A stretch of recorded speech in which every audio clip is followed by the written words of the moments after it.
أشهد أن لا إله إلا الله.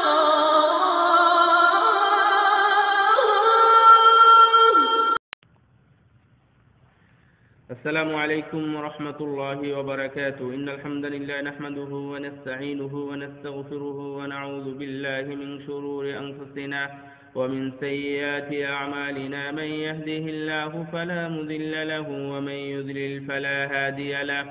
وأشهد أن لا إله إلا الله وحده لا شريك له وأشهد أن محمدا عبده ورسوله. أعوذ بالله من الشيطان الرجيم. يا أيها الذين آمنوا اتقوا الله حق تقاته ولا تموتن إلا وأنتم مسلمون. সম্মানিত আমার দ্বীনী ভাই ও বোনেরা, মক্কা মুকাররমায় দেওয়া খুতবার বাংলা অনুবাদ 8 শাবান 1438 হিজরি এবং 5/5 তথা 5 মে 2017 খুতবা দিয়েছেন মক্কা মুকাররমার খতিব ফজিলাতুশ শেখ সালেহ বিন মুহাম্মদ আলে তালিব হাফিজাহুল্লাহ তাআলা। খুতবার বিষয়বস্তু ছিল একনিষ্ঠভাবে আল্লাহকে ডাকা অথবা একনিষ্ঠভাবে আল্লাহর কাছে চাওয়া। মূলত দুয়ার ফজিলত বা দুয়ার বিষয়ে কথা বলেছেন শেখ আলে তালিব। আমাদের সর্বদাই দুয়ার উপরেই থাকা উচিত। দুয়া আমাদেরকে করতেই হবে, আল্লাহ রাব্বুল আলামিনের কাছে আমাদেরকে চাইতেই হবে। যদি আল্লাহ রাব্বুল আলামিনের কাছে না চাই তাহলে আল্লাহ রাব্বুল আলামিন উনি বেজার হন। আল্লাহ রাব্বুল আলামিনের কাছে যদি আমরা না চাই তাহলে আমরা কোনো জিনিস সেইভাবে পাই না। সুতরাং এই দোয়াটা, প্রার্থনা, এটা অত্যন্ত গুরুত্বপূর্ণ একটি অধ্যায়। আমি প্রশংসা আদায় করছি সেই মহান রব্বুল আলামিনের জন্য যিনি ছাড়া সত্য কোনো মাবুদ নেই এবং যে কোনো বিপদ আপদে তিনি আমাদের জন্য যথেষ্ট। তিনি আমাদেরকে রক্ষা করেন এবং হেফাজত করেন। আমি সাক্ষ্য দিচ্ছি আল্লাহ ছাড়া সত্য কোনো মাবুদ নেই এবং আমি আরও সাক্ষ্য দিচ্ছি মুহাম্মদ রাসূলুল্লাহ সাল্লাল্লাহু আলাইহি ওয়াসাল্লাম তার বান্দা এবং রসুল। এই সকল রসুলদেরকে আল্লাহ রাব্বুল আলামিন দুনিয়াতে প্রেরণ করে যারা দুনিয়াতে বড় বড় যুগে যুগে যে ধরনের শক্তিধর জাতি গজিয়েছিল বা যে ধরনের জাতিকে আল্লাহ রাব্বুল আলামিন প্রেরণ করেছিলেন, আল্লাহ সেই সকল রাসূলদেরকে দিয়েই তাদেরকে পরাস্ত করেছেন। তাদের মধ্যে আদ জাতি, সামুদ জাতি ছিল দুনিয়াতে অন্যতম, অথচ তারাও দুনিয়া থেকে নিঃশেষ হয়ে গেছে। এই নবী এবং রাসূলদের দ্বারাতেই কৌশলে তাদেরকে ধ্বংস করেছেন। শতকোটি দরুদ ও সালাম বর্ষিত হোক সেই মহামানবদের প্রতি এবং মহানবী মুহাম্মদ সাল্লাল্লাহু আলাইহি ওয়াসাল্লামের প্রতি। আমার দ্বীনী ভাই, প্রথমেই আমি আমার প্রতি এবং আপনাদের প্রতি ওসিয়ত করব তাকওয়ার। আল্লাহ রাব্বুল আলামিন যেন আমাদের সবাইকে আল্লাহ ভীরুতা অর্জন করার তৌফিক দান করেন, আল্লাহ ভীতি অর্জন করার তৌফিক দান করেন, তাকওয়া অবলম্বন করার তৌফিক দান করেন। আল্লাহ রাব্বুল আলামিন কোরআনের মধ্যে বলছেন, ইয়া আইয়ুহাল্লাযীনা আমানুত্তাকুল্লাহ হাক্কা তুকাতিহি ওয়া লা তামুতুন্না ইল্লা ওয়া আনতুম মুসলিমুন। সূরা আল ইমরানের 102 নম্বর আয়াতে আল্লাহ রাব্বুল আলামিন বলছেন, হে বিশ্বাসীগণ, তোমরা আল্লাহকে ভয় করো। এমন ভয়, যেভাবে ভয় করতে হয় সেভাবে ভয় করো। ওয়ালা তামুতুন্না ইল্লা ওয়া আনতুম মুসলিমুন, মুসলমান না হয়ে তোমরা খবরদার মৃত্যুবরণ করো না। হে সম্মানিত আমার দ্বীনী ভাইয়েরা, আপনারা যখনই পারবেন তখনই বেশি বেশি ভালো আমল করার চেষ্টা করবেন। কোনো সময় যদি ভালো আমল একটু কমেও যায় তারপরেও একটু খেয়াল রাখবেন যেন আপনার দ্বারাতে কোনো খারাপ কাজ না হয়, অর্থাৎ খারাপ কাজ থেকে বেঁচে থাকুন। এটাও একটি ভালো কাজ। সুবহানাল্লাহ। দুনিয়াতে এমনই যে সে আজকে আছে কালকে চলে যাবে। দুনিয়া আপনার কাছ থেকে হারিয়ে চলে যাবে অথবা আপনিই দুনিয়া থেকে চলে যাবেন। আপনার জন্য দুনিয়ার কোনো অংশই অবশিষ্ট থাকবে না। যতটুকু পারেন আপনি দুনিয়ার জন্য নয়, আখিরাতের জন্য দুনিয়াতে আপনি কিছু গুছিয়ে নেন। মানুষ অনেক সময় বেশি আমল করতে পারে কিন্তু তারপরেও করে না। বিশেষ করে একটি জিনিস আমরা করেও উঠতে বসতে, বাজারে, রাস্তায়, যে কোনো জায়গাতে আমরা একটা আমল করতে পারি, তাহলে আল্লাহর কাছে বেশি বেশি দোয়া করা, আল্লাহকে ডাকা। এই যদি আমরা ডাকতে থাকি তাহলে আমরা যে কোনো ফল হয়তো তৎক্ষণাৎ পেতে পারি। আপনি আল্লাহ রাব্বুল আলামিনকে, আবার এখানে একটা জিনিস মনে রাখতে হবে যে আল্লাহ রাব্বুল আলামিনকে আমি ডাকলাম অথবা আমি আল্লাহ রাব্বুল আলামিনের কাছে একটা জিনিস চাইলাম, কিন্তু সেটা আমি পেলাম না, অথবা যেভাবে চেয়েছিলাম আমি সেভাবে পেলাম না, তাহলে কি করবেন? তাহলে আপনি তাও আল্লাহর শুকরিয়া আদায় করুন। আর যদি আপনি পান, তাও আল্লাহ রাব্বুল আলামিনের শুকরিয়া আদায় করুন। আর যদি নাও পান, তাও আল্লাহর শুকরিয়া আদায় করুন। কারণ যারা মুমিন তারা সর্বদাই আল্লাহ রাব্বুল আলামিনের ফায়সালায় সন্তুষ্ট থাকে। আল্লাহ রাব্বুল আলামিন বলছেন, ওমান ইয়ামাল মিনাস সালিহাতি ওয়া হুয়া মুমিন ফালা ইয়াখাফু যুলমান ওয়ালা হাদমা। সূরা তাহার 112 নম্বর আয়াতে আল্লাহ বলছেন যে যারা মুমিন অবস্থায়, ঈমানদার অবস্থায় সৎ আমল করে, তাদের জন্য কোনো জুলুম অথবা ক্ষতির কোনো আশঙ্কা নেই, তারা কোনো আশঙ্কা করে না। অর্থাৎ যেটাই হয় না কেন সেটাই আল্লাহ আমাদের জন্য ভালোর জন্যই করেন। আল্লাহু আকবার। আমার দিনী ভাইরা, আমাদের সুতরাং আমাদের সবারই একটু চাওয়া পাওয়া থাকার দরকার। আর এই চাওয়া পাওয়া কেবলমাত্র স্থান বা লক্ষ্য উদ্দেশ্য হচ্ছে আল্লাহ রাব্বুল আলামিন। আমি কার কাছে চাইবো? আল্লাহ রাব্বুল আলামিনের কাছে। আমি কার কাছ থেকে পাবো? আল্লাহ রাব্বুল আলামিনের কাছ থেকে। এই আকীদা, এই বিশ্বাস, এই ঈমান আমাদের ভিতরে রাখতে হবে। অন্য কারো কাছে যে পাওয়া যায় না, অন্য কারো কাছে যে চাওয়া যায় না, সেটা আমাদের সর্বদাই আমাদের মনে রাখতে হবে। কারণ আমাদের সৃষ্টিকর্তাকে, আমাদের পালনকর্তাকে, আমাদের মৃত্যু দিবেন কে? কে আমাদের খেতে দেন? আল্লাহ রাব্বুল আলামিন আমাদের খেতে দেন। সুতরাং যদি তার কাছে না চাই, তাহলে আমরা কার কাছে চাইবো? এবং তার কাছে যদি পাওয়ার আশা না করি, তাহলে আমাদেরকে কে দেবে? সুতরাং দেখুন, এর মধ্যে দুইটা ভাগ হয়ে যায়। কেউ আল্লাহ রাব্বুল আলামিনকে চায়, কেউ আল্লাহ রাব্বুল আলামিনের কাছে চায় না। কেউ দেব, মূর্তি, প্রতিমা ইত্যাদির কাছে গিয়ে চায়, কেউ মাজারের কাছে গিয়ে চায়, কেউ কবরের কাছে গিয়ে চায়। অথচ আমি আপনি যদি মুমিন হই, তাহলে আমরা সরাসরি আল্লাহ রাব্বুল আলামিনের কাছে চাইবো। তাই আল্লাহ রাব্বুল আলামিন দুই ভাগে ভাগ করে দিয়ে বলছেন সূরা শামসের 9 এবং 10 নম্বর আয়াতে, ক্বাদ আফলাহা মান যাক্কাহা ওয়া ক্বাদ খাবা মান দাসসাহা। যারা পবিত্রতা অবলম্বন করেছে, যারা পবিত্রতা অর্জন করেছে, অর্থাৎ কেবলমাত্র আল্লাহ রাব্বুল আলামিনের কাছে চেয়েছে, আফলাহা, তারাই সফল কাম হয়েছে। আর যারা এর বিপরীতটা করেছে, তারাই নোংরা হয়েছে, তারাই কদরজাতি হয়েছে, অর্থাৎ তারা খারাপ হয়ে গেছে। সুতরাং দেখুন, একটু খেয়াল করুন তো, আমরা যে খাই, আমরা যে পান করি, আমরা যে পোশাক ব্যবহার করি, আমরা কার কাছ থেকে পাই? কে আমাদেরকে দেন? কে আমাদেরকে এই উপাদানগুলো দেন? সবই আমাদেরকে আল্লাহ রাব্বুল আলামিন দেন। কারণ তিনি হলেন সব ক্ষমতার মালিক, সব ক্ষমতার উৎসই হলেন তিনি। এবং সুতরাং কোনো মানুষ যেহেতু এখানে ক্ষমতার অধিকারী নেই, সুতরাং কোনো মানুষের কাছে চাওয়াও আমাদের উচিত নয়। কারণ মানুষ সর্বদাই কিসে মুহতাজ, মুখাপেক্ষী। দেখেন, আপনি যতই ধনী হন না কেন, আপনি কারো কাছে গরিব, আপনাকে কারো কাছে চাইতে হয়। অত্যন্ত সুন্দর কথা। আপনি যতই বড় ধনী হন না কেন, আপনাকে কারো কাছে চাইতে হয়। একজন ধনী মানুষকে একজন ছোট মানুষের কাছে অথবা বড় মানুষের কাছে যেতে হয়। একজন গরিব মানুষকে তার চাইতে গরিব অথবা তার চাইতে ধনী মানুষের কাছে যেতে হয়। তাই আল্লাহ রাব্বুল আলামিন স্মরণ করে যে বলছেন সূরা ফাতির 15 নম্বর আয়াতে, ইয়া আইয়ুহান নাস আনতুমুল ফুকারাউ ইলাল্লাহ আল্লাহু হুয়াল গনিয়্যুল হামিদ। হে মানব সকল, তোমরা আল্লাহর কাছে হলে ফকির, তোমরা দরিদ্র, তোমরা সবাই মুখাপেক্ষী। আর আল্লাহ হলেন মুখাপেক্ষীহীন, আল্লাহ হলেন ধনী, আল্লাহ হলেন গনি। আল্লাহু আকবার। তাই আল্লাহ রাব্বুল আলামিন অন্য একটি হাদিসে, সহিহ মুসলিমের হাদিসে বলছেন, অর্থাৎ হাদিসে কুদসিতে, অনেক বড় লম্বা হাদিস, খতিব সাহেব এটুকু বলেছেন যে, ইয়া ইবাদি কুল্লুকুম দাল্লুন ইল্লা মান হাদাইতুহু ফাস্তাহদুনি আহদিকুম। হে আমার বান্দারা, তোমরা সবাই পথভ্রষ্ট ছিলে এবং আছো। যদি আমি তোমাদেরকে হেদায়েত না করি, তাহলে তোমরা পথভ্রষ্ট। সুতরাং তোমরা আমার কাছে হেদায়েত চাও, আমি তোমাদেরকে হেদায়েত দেব। হে আমার বান্দারা, তোমরা সবাই ক্ষুধার্ত, আমি যাকে খাওয়াই সে ব্যতীত, সুতরাং তোমরা আমার কাছে খাবার চাও। হে আমার বান্দারা, তোমরা সবাই উলঙ্গ অথবা তোমরা সবাই বিবস্ত্র, যদি আমি তোমাদেরকে কাপড় না দিই, সুতরাং তোমরা আমার কাছে কাপড় চাও। আল্লাহু আকবার। আমার সম্মানিত দ্বীনি ভাইরা, আমার মুসল্লি ভাইরা, তাই আমাদেরকে কার কাছে চাওয়া উচিত? দেখুন, হাদিসটার দিকে একটু লক্ষ্য করুন যে আমরা কেউ হেদায়েত প্রাপ্ত না, আমরা সবাই পথভ্রষ্ট। আল্লাহ আমাদেরকে হেদায়েত দেন। আমরা হাদিসের দিকে আরো তাকাবো যে আমরা সবাই ক্ষুধার্ত, কে খেতে দেন? আল্লাহ রাব্বুল আলামিন আমাদেরকে খেতে দেন। অনুরূপভাবে পোশাকের ব্যাপারে আল্লাহ রাব্বুল আলামিন আমাদেরকে স্মরণ করিয়ে দিয়েছেন যে তার কাছে আমাদেরকে চাইতে হবে, তাহলে কি আল্লাহ রাব্বুল আলামিন আমাদেরকে পোশাক দিবেন।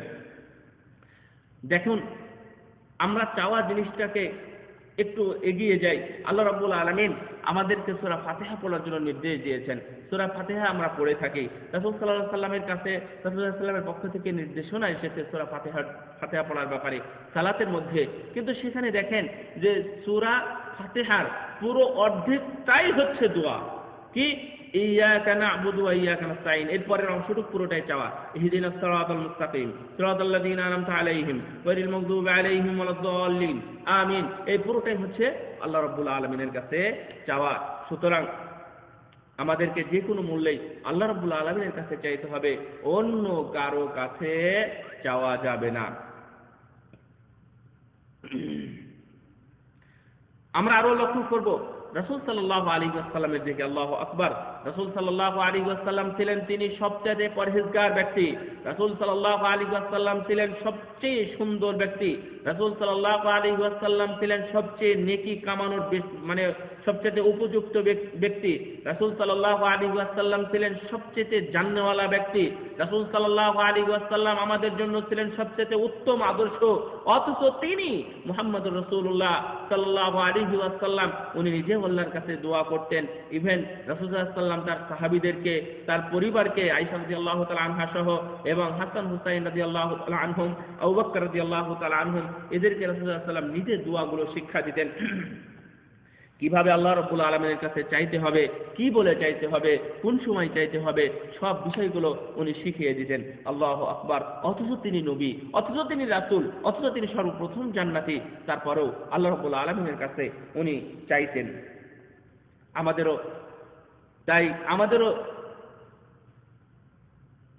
যে কোনো প্রয়োজন, অর্থাৎ যে কোনো প্রয়োজনে নির্ভর করবে, আমরা যদি একটু গবেষণা করি, একটু যদি চিন্তা করি, তাহলে দেখবেন যে আমাদের চাওয়ার জায়গা আর কোথাও নেই।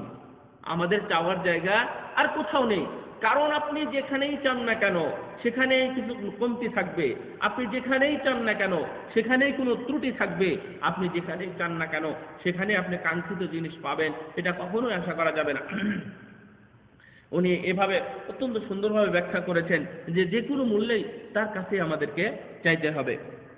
দেখুন রাসূল সাল্লাল্লাহু আলাইহি ওয়াসাল্লাম এর হাদিস আব্বাস ইবনে আব্দুল মুত্তালিব রাদিয়াল্লাহু তাআলা আনহু উনি নিজেই বর্ণনা করছেন, তিরমিজির হাদিস এবং হাদিস সহিহ, যে কুলতু ইয়া রাসূলুল্লাহ আল্লিমনি শাইআন আসআলুল্লাহ আযজা ওয়া জাল্লা ক্বাল সালিল্লাহ আল আফিয়া। হে আল্লাহ রাসূল, আমাকে আপনি কিছু শিখিয়ে দিন যার মাধ্যমে আল্লাহ রাব্বুল আলামিনের কাছে আমি কিছু চাইবো। রাসূল সাল্লাল্লাহু আলাইহি ওয়াসাল্লাম বললেন, সালিল্লাহ আল আফিয়া, তুমি শান্তি এবং দুনিয়াবি শান্তি এবং হেফাজত যেটা সেটা তুমি আল্লাহর কাছে কামনা করো, প্রশান্তি যেটা সেটা তুমি আল্লাহর কাছে কামনা করো। আব্বাস ইবনে আব্দুল মুত্তালিব বলছেন, রাসূল সাল্লাল্লাহু আলাইহি ওয়াসাল্লামের চাচা বলছেন, ফামাকাস্তু ইয়ামান সুম্মা জিতু ফাকুলতু ইয়া রাসূলুল্লাহ, অর্থাৎ একই কথা বললেন, কয়েকদিন পরে এসে আবার বললেন যে ইয়া রাসূলুল্লাহ, আমাকে কিছু শিখিয়ে দেন, আমি আল্লাহর কাছে এমন কিছু চাইবো। রাসূল সাল্লাল্লাহু আলাইহি ওয়াসাল্লাম বললেন, ইয়া আম্মি রাসূলিল্লাহ সালিল্লাহ আল আফিয়া ফিদ দুনিয়া ওয়াল আখিরা, আমি আপনাকে বলেছি হে নবীর চাচা, রাসূল সাল্লাল্লাহু আলাইহি ওয়াসাল্লাম নিজেই বলছেন, হে নবীর চাচা আব্বাস ইবনে আব্দুল মুত্তালিব, আপনি চান আল্লাহর কাছে শান্তি, অর্থাৎ দুনিয়াবি শান্তি এবং আখিরাতের মুক্তি, তথা দুনিয়া এবং আখিরাতের যে শান্তি প্রশান্তি যেটা সেটাই আপনি আল্লাহর কাছে কামনা করুন। সুবহানাল্লাহ। দেখুন রাসূল সাল্লাল্লাহু আলাইহি ওয়াসাল্লামের চাচা, রাসূল সাল্লাল্লাহু আলাইহি ওয়াসাল্লামের বাবার স্থানে ছিলেন তিনি, অর্থাৎ মানে শরীয়ত দৃষ্টিতে তিনিও বাবার স্থানেই হন, অথচ তাকেও বলছেন যে আপনি আল্লাহর কাছে দোয়া করুন, আল্লাহর কাছে আপনি চান। সম্মানিত দ্বীনী ভাইরা, আমরা যদি দেখি কুরআন এবং সুন্নাতে, তাহলে এই ধরনের অনেক হাদিস এসেছে।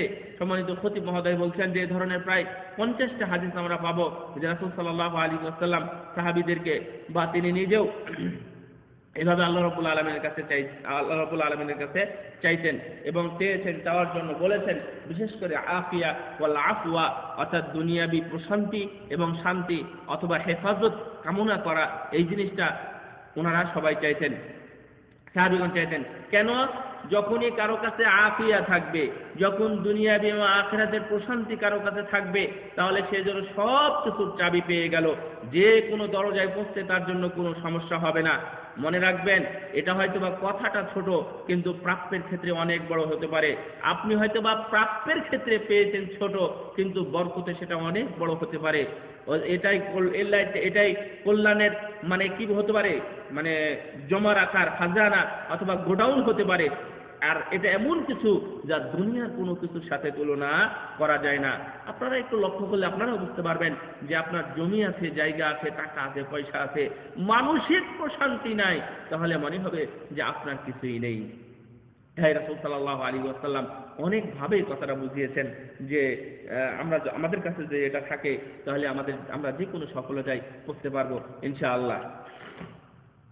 রাসূল সাল্লাল্লাহু আলাইহি ওয়াসাল্লাম বলছেন, এক ব্যক্তি এসে রাসূল সাল্লাল্লাহু আলাইহি ওয়াসাল্লামের কাছে যখন বললেন, আমি কিছু চাইবো, আমাকে কিছু চাইতে বলুন। রাসূল সাল্লাল্লাহু আলাইহি ওয়াসাল্লামের কাছে এসে বললেন যে আমি কিছু চাই। তো রাসূল সাল্লাল্লাহু আলাইহি ওয়াসাল্লাম তাকে বললেন, সাল্লাল্লাহুল মুআফা আল আফিয়া ফালাম ইউতা আহাদুন কাত্তু বা'দাল ইয়াকিনি আফদালা মিনাল আফিয়াতি আবিল মুআফাতি। মুসনাদে আহমদের হাদিস, রাসূল সাল্লাল্লাহু আলাইহি ওয়াসাল্লাম বলছেন, কি চাইবে তুমি আল্লাহর কাছে? সুতরাং তুমি আল্লাহর কাছে চাও কি? আফিয়া, মুআফা, দুনিয়াবি এবং আখিরাতের প্রশান্তি তুমি আল্লাহর কাছে চাও। মনে রেখো, আল্লাহর কসম, যে ফালাম ইউতা আহাদুন কাত্তু, দুনিয়াতে পর্যন্ত কাউকে এর চাইতে কল্যাণকর কিছু দেওয়া হয়নি ঈমানের পরে। অর্থাৎ ঈমানটা সবচেয়ে উপরে। তো ঈমানের পরে যদি কাউকে কিছু ভালো কিছু দেওয়া হয়, তাহলে এটাই দেওয়া হয়েছে। আল্লাহু আকবার। সম্মানিত আমার দিনী ভাইরা, তাহলে এই যে দুনিয়াবি এবং আখিরাতের প্রশান্তি মূলক শব্দ যেটা, তা হচ্ছে আফিয়া ওয়াল আফওয়া অথবা আফিয়াতা। এই কথাটা আমাদেরকে একটু মনে রাখতে হবে, কারণ সম্মানিত খতিব সাহেব উনি বিশেষত এই বিষয়টার উপরেই বেশি কথা বলেছেন। এক নম্বর হচ্ছে, অর্থাৎ এই আফিয়া এবং আফওয়ার ক্ষেত্রে যে অন্যতম বিষয় হচ্ছে, কারো মধ্যে যদি আফিয়া এবং আফওয়া থাকে, অর্থাৎ এই প্রশান্তিমূলক কিছু, যেটা প্রশান্তি বলেছি আমি আগেও বলেছি, ওটা প্রশান্তি আর কি, যদি থাকে তাহলে কি হবে? সালামাতুল আবদি মিনাজ যুনুবি, যদি কারো কাছে থাকে তাহলে কোন মানুষ সে আর গুনাতে অংশগ্রহণ করবে না। আল্লাহু আকবার। গুনাতে অংশগ্রহণ করবে না, অর্থাৎ সে গুনাহ থেকে বেঁচে থাকবে ইনশাআল্লাহ, যদি এটা তার মধ্যে থাকে। রাসূল সাল্লাল্লাহু আলাইহি ওয়াসাল্লাম বলেন, কুল্লু উম্মতি মুআফি ইল্লাল মুজাহিরিন, যারা বদ তারা ছাড়া আমার উম্মতের মধ্যে তারা সবাই মুআফি, অর্থাৎ প্রশান্তপ্রাপ্ত। রাসূল সাল্লাল্লাহু আলাইহি ওয়াসাল্লাম বললেন, আমার সব উম্মতকেই ক্ষমা করে দেওয়া হবে, কিন্তু যারা গোপন আমল করার পরে তা মানুষের কাছে প্রচার করে দেয়, তাদেরকে আল্লাহ রাব্বুল আলামিন ক্ষমা করবেন না। আল্লাহ রাব্বুল আলামিন বলছেন, ওয়াইদা আরাদনা আন নুহলিকা ক্বরিয়াতান আমারনা মুতরাফিহা ফাফাসাকু ফিহা ফাহাক্কা আলাইহাল কওলু ফাদাম্মারনাহা তাদমীরা। যখন কোনো জনপদকে ধ্বংস করার ইচ্ছা করি আমি, তখন তার অবস্থাপন্ন যারা, অর্থাৎ বড় লোক বা যাদের মানে নাম আছে বা সম্প্রদায়ের প্রধান যারা লোক আছে, তাদেরকে উদ্বুদ্ধ করি, অতঃপর তারা পাপাচারে মেতে ওঠে। তখন সেই জনগোষ্ঠীর উপর মানে অবধারিত হয়ে যায় যে তাদেরকে ধ্বংস করার জন্য, অর্থাৎ তাদেরকে ধ্বংস করার ব্যাপার, ধ্বংসের বিষয়ে তাদের মানে অবধারিত হয়ে যায়। অতঃপর আমি তাকে উঠিয়ে একবারে আছাড় দিই। আল্লাহু আকবার।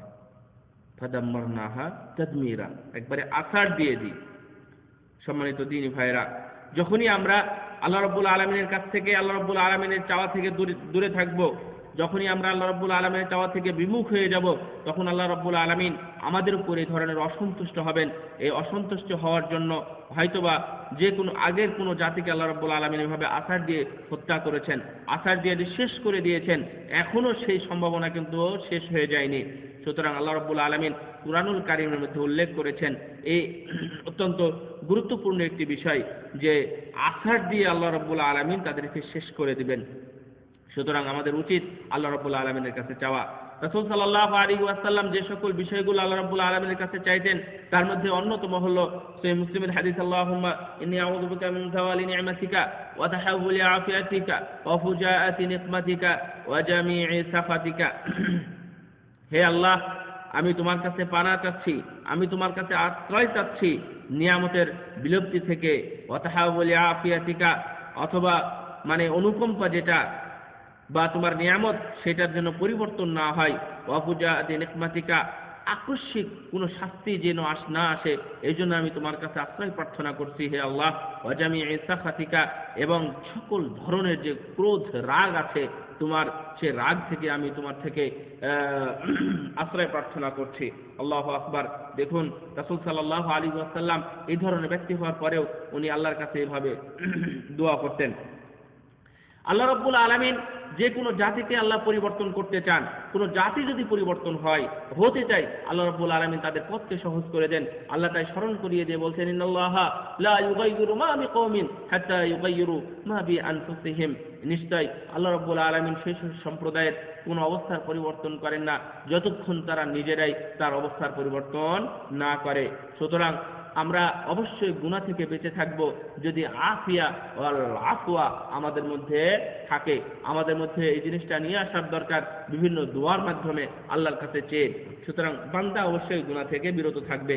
2 নম্বর হচ্ছে সালামাতুল আবদ মিন হুকুকিন নাসে, মানুষের যে হক আছে এই হক ভক্ষণ করা থেকে অথবা সেই হক মারা থেকে আপনি নিরাপদে থাকবেন যদি আপনার মধ্যে আফিয়া থাকে। দেখুন রাসূল সাল্লাল্লাহু আলাইহি ওয়াসাল্লাম না, একজন ব্যক্তি ওমর রাদিয়াল্লাহু তাআলা আনহুর কাছে একটি চিঠি দিলেন। চিঠিতে লিখলেন যে আনিল ইলম চাইলেন যে আমাকে কিছু ইলমের বিষয়ে কিছু সহযোগিতা করবেন, আমি ইলম অর্জন করতে চাই। তখন ওমর রাদিয়াল্লাহু তাআলা আনহু উনি তার কাছে সেই চিঠিটা আবার ফেরত পাঠিয়ে বললেন, ইন্নাল ইলমা কাসীরুন বিইবনি আখিয়া ইবনে আখি, হে আমার ভাতিজা অথবা ভাইয়ের ছেলে শুনে রাখো, ইলম তো দুনিয়াতে অনেক কিছু আছে, ওয়ালাকিন ইন ইসতাতা আন তালকাল্লাহ আযজা ওয়া জাল্লা খাফীফাজ যাহিরি মিন দিমাইল মুসলিমিনা ওয়া আমওয়ালিহিম, যদি পারো তাহলে এগুলো তুমি অংশগ্রহণ করো, এগুলো তুমি হেফাজত করো। 1 নম্বর হচ্ছে যে মুসলমানদের রক্ত এবং সম্পদের বোঝা হালকা করো, অর্থাৎ তুমি মুসলমানদের সম্পদ ভক্ষণ করো না, মুসলমানদেরকে হত্যার জন্য তোমার তোমার লোলুপ দৃষ্টি যেটা সেদিকে তুমি সেইভাবে এগিয়ে যেও না। এই অবস্থায় তুমি আল্লাহর সাথে সাক্ষাৎ করো যদি পারো, তাহলে এটাই হচ্ছে তোমার জন্য বড় ইলম। মনে রেখো কাফুল লিসানি আন আরাদিহিম, অন্যায় বলা থেকে তুমি তোমার জিহ্বাকে খবরদার নিয়ন্ত্রণ করো না, অথবা তুমি তোমার জিহ্বাকে নিয়ন্ত্রণ করো অন্যায় বা খারাপ বলা থেকে। মিসল বাতনি মিন আমওয়ালিহিম, তুমি অন্যায় সম্পদ দ্বারা তুমি নিজের পেটকে পূর্ণ করো না, খালি পেটকে পূর্ণ করো না অন্যের সম্পদ দ্বারা। লাজিমান লিজামাআতিন ফাফআল ওয়াসসালাম, তুমি যদি পারো তাহলে অবশ্যই মুসলমানদের সাথে সর্বদাই থাকো, তাহলে এটাই হবে তোমার জন্য বড় ইলম, আর এটাই হবে তোমার জন্য সান্ত্বনা, আর এটাই হবে তোমার জন্য দুনিয়া এবং আখিরাতের জন্য শান্তির কারণ। সম্মানিত আমার দ্বীনী ভাইরা, দেখুন ওমর রাদিয়াল্লাহু তাআলা আনহু অত্যন্ত সুন্দর একটি কথা বলেছেন, উল্লেখ করেছেন, তা হচ্ছে যে মুসলমানদের রক্ত এবং সম্পদ যেন তোমার কাছ থেকে হেফাজত থাকে, এটাই হচ্ছে তোমার কাছে বড় ইলম। হে আমার দ্বীনী ভাইরা, দেখুন যখন আয়েশা রাদিয়াল্লাহু তাআলা আনহুর কাহিনী যখন ঘটলো, তখন আল্লাহ রাব্বুল আলামিন তাদেরকে কোনো ধমক দিলেন না, তাদেরকে কোনো শাস্তির কথা উল্লেখ করলেন না, তাদেরকে অনেক কিছু বলতে পারতেন, কিন্তু এই ধরনের কোনো কথা না বলে বলছেন ওয়ালাউলা ইয সামিতুমুহু যান্নাল মুমিনুন ওয়াল মুমিনাতু বিআনফুসিহিম খায়রা, হে ঈমানদারগণ, যখন তোমরা এই ধরনের কাহিনীটা শুনেই ফেললে তখন তোমরা নিজেরা কেন বললে না যে ইনশাআল্লাহ এমনটা নয়, ভালোটাই এর মধ্যে আছে যেটা আমরা জানি না, তোমরা এটা কেন বললে না? এটা বলনি তোমরা। আল্লাহ রাব্বুল আলামিন আবার বলছেন ওয়ালাউলা ইয সামিতুমুহু কুলতুম মা ইয়াকুনু লানা আন নাতাকাল্লামা বিহাযা, যখন তোমরা এটা শুনলে তখন তোমরা কেন বললে না যে আসলে এই বিষয়ে আমাদের কথা বলা উচিত নয়। অর্থাৎ আল্লাহ রাব্বুল আলামিন কথা বলতে বারণ করছেন, তারপরেও কথা বলেছেন, তাই বলছেন যে অন্যের হক তোমার মধ্যে অর্থাৎ তোমার দ্বারাতে বিনষ্ট হচ্ছে, কিন্তু আফওয়া ওয়াল আফিয়া যদি থাকে তাহলে অবশ্যই তোমার মধ্যে এগুলো থাকবে না। 3 নম্বর হলো আসসালামা মিনাল ফিতন, যে কোনো ফিতনা থেকে আল্লাহ রাব্বুল আলামিন তোমাকে হেফাজত করবেন যদি তুমি আফওয়া ওয়াল আফিয়া যদি গুণ অর্জন করতে পারো। রাসূল সাল্লাল্লাহু আলাইহি ওয়াসাল্লাম বলছেন ইন্না সাঈদা লিমান জুন্নিবাল ফিতান, ইন্না সাঈদ লিমান জুন্নিবাল ফিতান, ইন্না সাঈদা লিমান জুন্নিবাল ফিতান ওয়া লিমান ফাসাবারা ফাওয়াহা। রাসূল সাল্লাল্লাহু আলাইহি ওয়াসাল্লাম বললেন, আবু দাউদের হাদিসে এসেছে যে নিশ্চয় দুনিয়াবি অথবা আখিরাতের সুখ হচ্ছে, বিশেষ করে দুনিয়াবি সুখ হচ্ছে ফিতনা থেকে বেঁচে থাকা, ফিতনা থেকে বেঁচে থাকা, ফিতনা থেকে বেঁচে থাকা। অর্থাৎ ফিতনার সাথে যদি না জড়ায় তাহলে সে দুনিয়াবি প্রশান্তির সাথে মিশবে, দুনিয়াবি প্রশান্তি সে ভোগ করতে পারবে। এবং ওয়ালিমান ইবতালা অথবা কোনো মানুষ, কোনো ব্যক্তি যদি পরীক্ষার শিকার হয়, কোনো মুসিবত আসে এবং কোনো বিপদ আসে, তাহলে সে যদি ধৈর্য ধারণ করে তাহলে সেই হচ্ছে দুনিয়াবি জীবনে সবচেয়ে সফল ব্যক্তি। আল্লাহ রাব্বুল আলামিন বলছেন সূরা বাকারা 211 নম্বর আয়াতে, 211 নম্বর আয়াতে, ওয়ামাই ইউবাদদিল নি'মাতাল্লাহি মিন বাদি মা জাআত ফাইন্নাল্লাহা শাদীদুল ইকাব। যারা আল্লাহর নিয়ামতকে, যারা আল্লাহর চিরাচরিত নীতিমালাকে যারা পরিবর্তন করতে চায়, মিন বাদি মা জাআতুহু, এই হক আসার পরে, কুরআন এবং সুন্নাহ আসার পরেও, ফাইন্নাল্লাহা শাদীদুল ইকাব, তাদের জন্য রয়েছে খুব কঠোর শাস্তি। আমার দ্বীনি ভাইরা, আল আফওয়া ওয়াল আফিয়াতা যদি আপনার মধ্যে থাকে তাহলে 4 নম্বর 5 নম্বর হচ্ছে যে দেশে অর্থাৎ আফিয়াতুল আওতানি ওয়াদ দিয়ারি ওয়াল ইস্তিকরার, আপনার স্বাধীন দেশ, আপনার ঘর, আপনার এলাকা এবং তার সাথে লেগে থাকা। আল্লাহ রাব্বুল আলামিন আপনাকে আপনার এই অধ্যায়কে শান্তিময় করবে, আপনার এই অধ্যায়কে শান্তিময় করবে। দেখুন রাসূল সাল্লাল্লাহু আলাইহি ওয়াসাল্লাম, উমর রাদিয়াল্লাহু তাআলা আনহু বলছেন যে রাসূল সাল্লাল্লাহু আলাইহি ওয়াসাল্লাম কোনো দিনই একটি দোয়া উনি ছাড়তেন না, সেটা সকাল হোক এবং সন্ধ্যায় হোক, কোনো সময় উনি ছাড়তেন না, সর্বদাই একটা দোয়া পড়তেন। সেই দোয়াটা কি? আল্লাহুম্মা ইন্নী আসআলুকাল আফওয়া ওয়াল আফিয়াতা ফিদ দুনিয়া ওয়াল আখিরাহ, আল্লাহুম্মা আসআলুকাল عفوا والعافية في ديني ودنياي وأهلي ومالي، اللهم استر عوراتي وآمن روعاتي واحفظني من بين يدي ومن خلفي وعن يميني وعن شمالي ومن فوقي وأعوذ بك أن أغتال من تحتي। রাসূল সাল্লাল্লাহু আলাইহি ওয়াসাল্লাম এই দোয়াটা পড়তেন কি? হে আল্লাহ, আমি তোমার কাছে দুনিয়াবি শান্তি এবং হেফাজত কামনা করছি। আল্লাহ, তুমি আমাকে দুনিয়াতে সুন্দর রক্ষা করো এবং তুমি আখিরাতে আমাকে প্রশান্তি দান করিও। হে আল্লাহ, আমি তোমার কাছে দুনিয়া এবং আখিরাতের প্রশান্তি চাই, সেটা দুনিয়াবি হোক অথবা আখিরাতের হোক, আমার নিজের হোক অথবা আমার পরিবারের হোক। আমার পরিবার এবং সম্পদকে তুমি হেফাজত করো দুনিয়া এবং আখিরাতের জন্য। হে আল্লাহ, তুমি আমার লজ্জাস্থানকে তুমি হেফাজত করো, তুমি আমার সম্মানকে তুমি রক্ষা করো। ও আমিন রাওয়াতি, আমার ভয়কে তুমি শান্তিতে রূপান্তরিত করো। হে আল্লাহ, আমাকে তুমি হেফাজত করো, আমাকে তুমি রক্ষা করো, আমার সামনের দিক থেকে, আমার পিছন দিক থেকে, আমার ডান দিক থেকে, আমার বাম দিক থেকে, উপর থেকে এবং নিচ থেকে যে কোনো ধরনের বিপদ যেন আমার উপর না আসে। আল্লাহ, তুমি আমাকে হেফাজত করো। সম্মানিত আমার দ্বীনি ভাইরা, একজন ব্যক্তি জিজ্ঞাসা করেছিলেন মান আসাদুন নাসে আয়েশা, অর্থাৎ একজন আমির জিজ্ঞাসা করেছিলেন যে মান আসাদুন নাসে আয়েশা অথবা মান আনামুন নাসে আয়েশা, দুনিয়াতে সবচেয়ে সুখী মানুষকে? قال أنت أيها الأمير, যারা জবাব দিয়েছিল, তার প্রজারা জবাব দিয়েছিল, হে আমির, আপনিই তো দুনিয়াতে সবচেয়ে বেশি সুখী। তখন সেই আমির, দ্বীনি আমির, তাকওয়া পরহেজগার আমির তখন বলেছিলেন, লা ওয়ালাকিন্নাহু রাজুলুন মুসলিম, না, যে ব্যক্তি মুসলিম ব্যক্তি সেই হচ্ছে সবচেয়ে দুনিয়াতে সুখী। কারণ সে পাইলেও সুখ থাকে, সে না পেলেও সুখী থাকে, কোনো বিপদেও সুখী থাকে, কোনো বিপদ আপদ না হলেও সুখ থাকে, কোনো কিছু খেলেও সে আলহামদুলিল্লাহ বলে, কোনো কিছু না খেলেও আলহামদুলিল্লাহ বলে।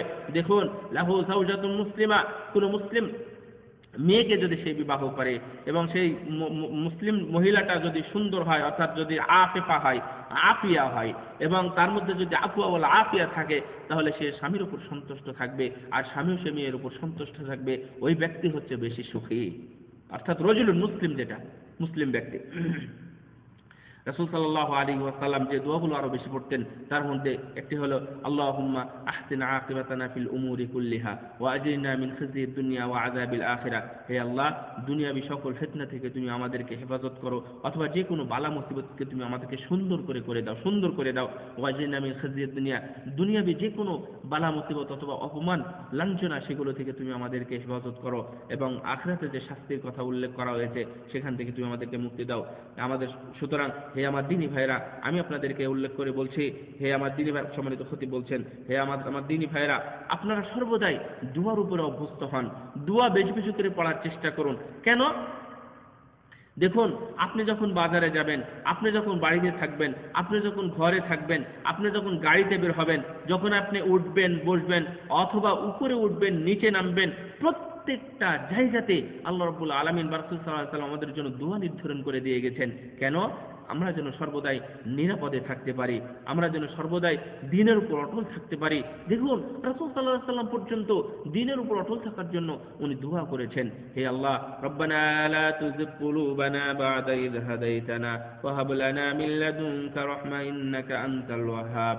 আল্লাহ রাব্বুল আলামিন বলছেন, হে আল্লাহ, আমাদেরকে যে তুমি যে হেদায়েত দিয়েছো, এই হেদায়েতের পরে তুমি আমাদের মনকে খবরদার বক্রতা করো না, বক্রতার মধ্যে নিবন্ধিত করো না।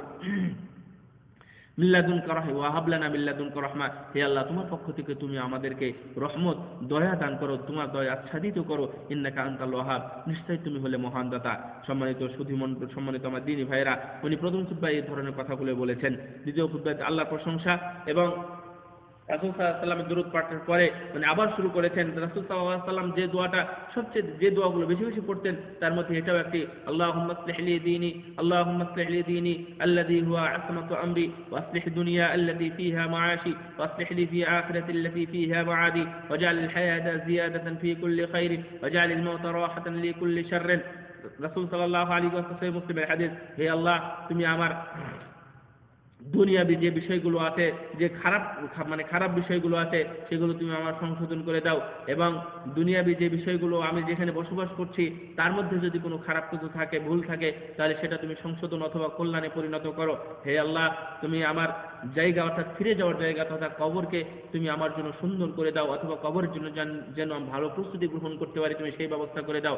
হে আল্লাহ, তুমি আমার দুনিয়াবি জীবন যতদিন আমি আছি তাতে তুমি কল্যাণ দিয়ে পরিপূর্ণ করে দাও। হে আল্লাহ, আমার জীবন যেটা, অর্থাৎ যখন আমি মৃত্যুবরণ করব, আমার মৃত্যুটা যেন প্রশান্তির সাথে হয়। আমার দ্বীনী ভাইরা, এখানে দেখুন 5টি বিষয়কে উল্লেখ করেছেন রাসূল সাল্লাল্লাহু আলাইহি ওয়াসাল্লাম, যেখানে সব বিষয়গুলো চলে এসেছে। আপনার দুনিয়ার থাকা, তারপরে কবরে যাওয়া, এবং কবরে যাওয়ার আগে মৃত্যুর বিষয়, 5টি বিষয় নিয়ে রাসূল সাল্লাল্লাহু আলাইহি ওয়াসাল্লাম অত্যন্ত ভালোভাবে দোয়া করেছেন। আমাদের সম্মানিত খতিব মহোদয় এখানে বলছেন যে আমিও আপনাদেরকে বলবো, আপনারা দোয়াটা মুখস্থ করুন এবং আপনারা পড়ুন, আপনার সন্তানদেরকে মুখস্থ করুন, আপনার যারা অধীনস্থ যারা আছে আপনি তাদেরকেও দোয়াটা মুখস্থ করান। হে আমার সম্মানিত দ্বীনী ভাইরা, আল্লাহ রাব্বুল আলামিন বলছেন, ওয়া ইন্নামা তুওয়াফাউনা উজুরাকুম ইয়াওমাল কিয়ামা ফামান যুহজিয়া আনিন নারি ওয়া উদখিলাল জান্নাহ ফাকাদ ফাযা ওয়া মাল হায়াতুদ দুনিয়া ইল্লা মাতাউল গুরুর। আল্লাহ রাব্বুল আলামিন বলছেন যে কিয়ামতের দিন তাদের সবাইকে নিজ নিজ ফল দেওয়া হবে, এখানে কোনো জুলুম করা হবে না এবং কোনো কম করা হবে না। ফামান যুহজিয়া আনিন নার, যাদেরকে জাহান্নাম থেকে যাদেরকে বাঁচানো হবে বা জাহান্নাম থেকে যারা বেঁচে যাবে, এবং উদখিলাল জান্নাহ, যাদেরকে জান্নাতের মধ্যে ঢুকানো হবে, প্রবেশ করানো হবে, ফাকাদ ফাজ, তারাই হবে মহা সফল, কারণ তারা সফলতা লাভ করবে। আমাল হায়াতুদ দুনিয়া ইল্লা মাতাউল গুরুর। হায়রে দুনিয়া, আমরা দুনিয়া করছি, এটা কেবলমাত্র মানুষের ফাঁকি দেওয়ার একটা অন্যতম জায়গা। দুনিয়া কেবলমাত্র মানুষকে ফাঁকি দিতে পারে। সুতরাং দুনিয়াতে আপনি থাকুন, কাযালিকা জাআলনাকুম উম্মাতাও ওয়াসাতা। আল্লাহ রাব্বুল আলামিন বলছেন, আমি তোমাদেরকে, অর্থাৎ এই উম্মতদেরকে আমি করেছি মধ্যমপন্থা জাতি হিসাবে। দুনিয়াকে বেশি গ্রহণ করবেন না, আখিরাতকে বেশি ছেড়ে দিবেন না। আবার আখিরাতকে বেশি বেশি ধরে আপনি দুনিয়াতে এমনিতেই নিজেকে ধ্বংস করার চেষ্টা করবেন না, অর্থাৎ মধ্যমপন্থা অবলম্বন করুন। দেখবেন যে আপনি সেই মহান সফল ব্যক্তিদের অন্তর্ভুক্ত হয়েছে। জান্নাতের মধ্যে প্রবেশ করানো হবে এবং আপনি সফলতা লাভ করবেন। সম্মানিত দ্বীনী ভাইরা, বাজারে যাওয়ার জন্য দোয়া আছে, খেয়াল করেছেন? আপনি যখন রাস্তায় বের হচ্ছেন তখনও দোয়া আছে, তাহলে যে কোনো জায়গায় দোয়া আছে, আপনারা দোয়া করুন। আল্লাহ রাব্বুল আলামিন বলছেন, ফামশু ফি মানাকিবিহা ওয়া কুলু মির রিজকিহি ওয়া ইলাইহিন নুশুর। আল্লাহ রাব্বুল সূরা মুলকের 15 নম্বর আয়াতে বলছেন, আগের আয়াতটি হলো সূরা বাকারার 143 নম্বর আয়াত, সূরা মুলকের 15 নম্বর আয়াত আল্লাহ রাব্বুল আলামিন বলছেন, তোমরা জমিনে চলাফেরা করো, ওয়াকুলু মির রিজকিহি, এবং তার রিজিক থেকে তোমরা খাও, ওয়া ইলাইহিন নুশুর, মনে রেখো তার কাছেই তোমাদেরকে ফিরে যেতে হবে। আল্লাহ রাব্বুল আলামিন সূরা জুমআর 10 নম্বর আয়াতে আবারও বলছেন, ফাইযা কুদিয়াতিস সালাতু ফান্তাশিরু ফিল আরদ ওয়াবতাগু মিন ফাদলিল্লাহ ওয়াযকুরুল্লাহা কাসীরান লাআল্লাকুম তুফলিহুন। যখন তোমাদের সালাত অথবা তোমাদের ইবাদত যখন কমপ্লিট হয়ে যায়, শেষ হয়ে যায়, তখন ছড়িয়ে পড়ো জমিনে এবং আল্লাহ রাব্বুল আলামিন যে তোমাদের নিয়ামত দিয়েছেন সেটা তোমরা খুঁজে বের করো, তোমরা তালাশ করো। ওয়াযকুরুল্লাহ, আল্লাহ রাব্বুল আলামিনকে বেশি করে স্মরণ করো, কাসীরা লাআল্লাকুম তুফলিহুন, অবশ্যই তোমরা সফল কাম হবে। সম্মানিত আমার দ্বীনি ভাইরা, খুতবার শেষ সময় এসে সম্মানিত খতিব মহোদয় এই হাদিসটা উল্লেখ করেছেন, ইদা কানাতান নাসু যাহাবা ওয়াল ফিদ্দা। আমরা সবাই জানি মানুষ সোনা এবং রূপা, টাকা পয়সা, সম্পদ সবগুলো সে জমা করতে চায়। রাসূল সাল্লাল্লাহু আলাইহি ওয়াসাল্লাম এই মুহূর্তে এসে বলছেন, ফাকনিজু হাউলাইল কালিমাত, তোমরা যদি কিছু ধন ভাণ্ডার জমা করতে চাও, কিছু যদি গুদামজাত করতে চাও, তাহলে এই কয়েকটি কালেমা তোমরা একটু গুদামজাত করো, সেটা তোমরা জমা করে রাখো। সেটা কি? আল্লাহুম্মা ইন্নী আসআলুকা আস-সাবাতা ফিল আমর, আল্লাহ সকল কাজে তোমার স্থিতিশীলতা চাই, ওয়ালা আযীমাতা আলা রুশদি, এবং তোমার দেখানো পথের উপরে আমরা দৃঢ়তা চাই। ওয়া আসআলুকা শুকরা নি'মাতিকা, আল্লাহ তুমি আমাদেরকে যে নিয়ামত দিয়েছো আমি যেন তোমার শুকরিয়া আদায় করতে পারি, আল্লাহ আমি যেন তোমার কৃতজ্ঞতা প্রকাশ করতে পারি, তুমি আমাকে সেই তৌফিক দান করো। হে আল্লাহ, আমরা যেন তোমার সুন্দর যে ইবাদত, সেই ইবাদতগুলো যেন সুন্দরভাবে ইবাদত করতে পারি। হে আল্লাহ, তুমি আমাদের প্রশান্ত আত্মা দিও, এবং তুমি আমাদের সত্য যে জিহ্বা, এই জিহ্বা যেন কোনোদিন মিথ্যা না বলে, তুমি আমাদেরকে সেই জিহ্বা দিও। ওয়া আসলুকা মিন খাইরি মা তাআলাম, আল্লাহ তুমি যেটা জানো কল্যাণ আছে তুমি সেটা দিও। ওয়া আউযুবিকা মিন শাররি মা তাআলাম, আল্লাহ ওই সমস্ত খারাপ আমাদেরকে কিছু দিও না, যেটা তুমি জানো যেটা খারাপ তুমি আমাদেরকে দিও না। ওয়া আস্তাগফিরুকা লিমা তাআলাম, আল্লাহ তুমি যেটা জানো সে বিষয়ে তুমি আমাদেরকে ক্ষমা করে দাও। ইন্নাকা আনতা আল্লামুল গায়ুব, কারণ তুমি তো সব বিষয় গায়েব টাইব নিয়ে সব কিছুই তুমি জানো, সুতরাং তুমি আমাদেরকে ক্ষমা করো এবং তুমি আমাদেরকে তৌফিক দান করো। হে আমার দ্বীনি ভাইরা, দেখুন দুনিয়াতে উত্তম সম্পদ তাহলে কোনটা হলো? গুছানোর জন্য, সেটা কি? এই দোয়া, বা দোয়ার মাধ্যমে যদি কিছু গুছাতে পারি তাহলে আমরা যেন গুছাই, আল্লাহ যেন আমাদেরকে সেই তৌফিক দান করেন। রাসূল সাল্লাল্লাহু আল্লাহ রাব্বুল আলামিন স্মরণ করে দিয়ে বলছেন, আল মাল ওয়াল বানুন জিনাতুল হায়াতুদ দুনিয়া ওয়াল বাকিয়াতুস সালিহাতু খায়রুন ইনদা রাব্বিকা সাওয়াবা ওয়া খায়রুন আমালা। দেখো হে আমার বান্দারা, দুনিয়াতে সম্পদ এগুলো দুনিয়ার সৌন্দর্য, কিন্তু আল্লাহ রাব্বুল আলামিনের কাছে যেটা বাকি আছে সেটা কি? বাকিয়াতুস সালিহাত, সেটা কল্যাণকর কিছু আছে। খায়রুন ইনদা রাব্বিকা সাওয়াবা, তাহলে আল্লাহ রাব্বুল আলামিনের যে সওয়াব আছে সেটাও কল্যাণকর। ওয়া খায়রুন আমালা, আমরা যে কল্যাণকর আশা করি সেটাও হচ্ছে কল্যাণকর এবং ভালো, আমাদের সেটাই আশা করা উচিত দোয়ার মাধ্যমে। হে আল্লাহ, তুমি আমাদেরকে বেশি বেশি দোয়া করার তৌফিক দান করো। যে সহি দোয়াগুলো আছে সেই দোয়াগুলোর জন্য আমরা আমাদের ঘুম থেকে ঘুমানো পর্যন্ত যে দোয়াগুলো আছে তুমি আমাদেরকে সেই পড়ার তৌফিক দান করো। হে আল্লাহ, দোয়ার মাধ্যমে যেন আমরা তোমাদের জান্নাত কামনা করতে পারি। হে আল্লাহ, তুমি আমাদেরকে সেই তৌফিক দান করো। আল্লাহ, তোমার ইবাদত যেন আমরা সুন্দরভাবে করতে পারি। আল্লাহ, তুমি আমাদেরকে সেই তৌফিক দান করো। আমিন। ওয়া আখিরু দাওয়ানা আলহামদুলিল্লাহি রাব্বিল আলামিন। আকুলু কওলি হাযা আস্তাগফিরুল্লাহ লি ওয়া লাকুম ওয়া লিসাইরিল মুসলিমিন। এই বলে উনি ওনার খুতবা শেষ করেছেন এবং সর্বশেষ উনি দরুদ শরীফ পড়ে অনেক দোয়া করেছেন। আল্লাহ রাব্বুল আলামিন তার দোয়াগুলো কবুল করুন। আমরা যে দোয়াগুলো করলাম, আমরা যেগুলো করছি, আল্লাহ রাব্বুল আলামিন সেই দোয়াগুলো যেন আমাদেরকে কবুল করেন। ওয়া সাল্লাল্লাহু আলা নবিয়িনা মুহাম্মদ ওয়া আলা আলিহি ওয়া সাহবিহি আজমাইন।